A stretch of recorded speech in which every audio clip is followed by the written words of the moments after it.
Semar atau Batara Ismaya atau Batara Iswara Jurudia Punta Prasanta Semar adalah nama tokoh utama dalam Punokawan di pewayangan Jawa.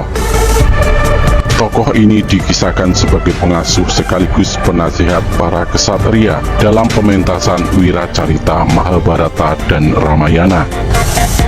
Meski demikian, nama Semar tidak ditemukan dalam naskah asli kedua Wiracarita tersebut, karena tokoh ini merupakan ciptaan tulen pujangga Jawa.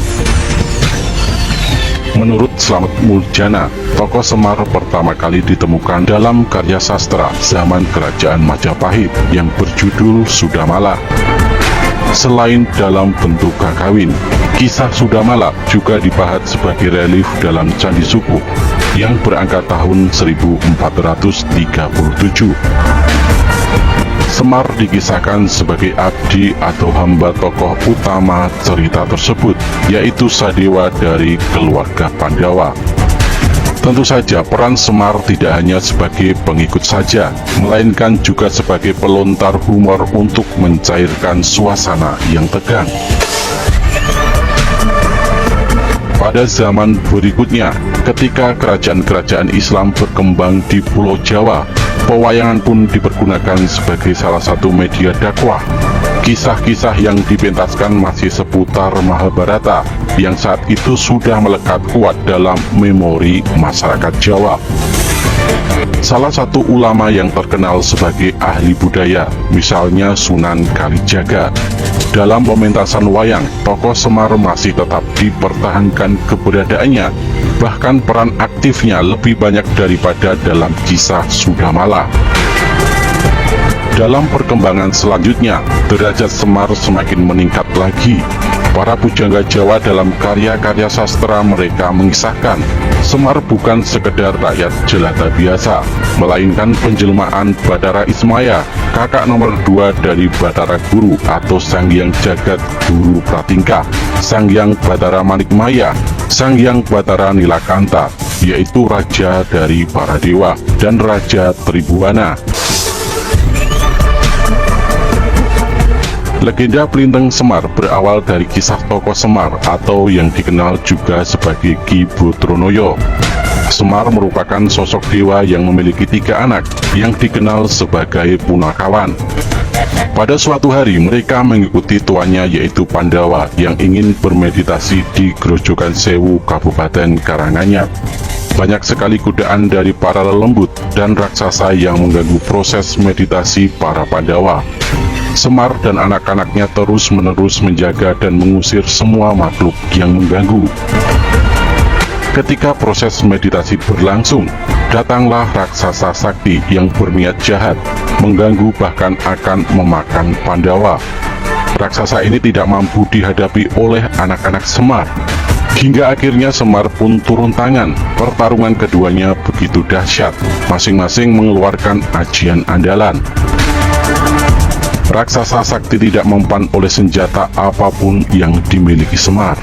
Akhirnya Semar mengeluarkan ajian Gondo Maruto, sebuah ajian kentut yang bisa mematikan yang terkena ajian ini. Semar bersiap-siap mengeluarkan ajian tersebut. Suara ajian sakti ini begitu menggelegar, seperti petir menyambar disertai angin topan yang menerbangkan apa saja yang dilaluinya.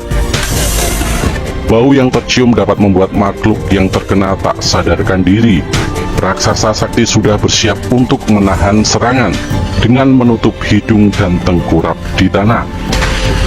Cara ini ternyata cukup ampuh untuk menahan serangan ajian Gondo Maruto.